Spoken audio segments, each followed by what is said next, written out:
आज हम लोग का तिपरासा मामिक में हो, हम लोग का तिपरासा अगरतला में हो, हम लोग का तिपरासा पाथरकांडी हाइलाकांडी में हो, हम लोग का तिपरासा जो बांदरबन में है, जो खागड़ाछड़ी में है, वो भी त्रिपुरा है, वो भी त्रिपुरा है। उनके बारे में हमको सोचना है। अगर एक कानून पास हो सकता है CAA, जिससे जो भी बांग्लादेश में है, तो हमारा तिपरासा भी क्यों नहीं भाई का हम लोगों को त्रिपुरा, ये हाँ भी तो उनका है। कौन है त्रिपुरा, कौन है त्रिपुरा?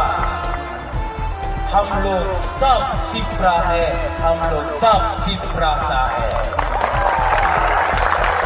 चिंता नहीं करने का, नथिंग टू वरी। कोई बोल रहा था जब आप लोग यहाँ आया, हमारा सिक्योरिटी लोग बोल रहा है, अरे बागरा सिक्योरिटी प्रॉब्लम। क्या सिक्योरिटी प्रॉब्लम? तिपरासा मेरा सब तिपरासा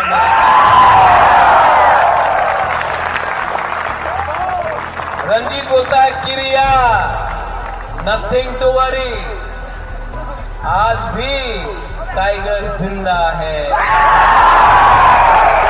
और आप लोग जानता है 10 तारीख को हम लोग यहां में विजय मिছিল निकालेगा।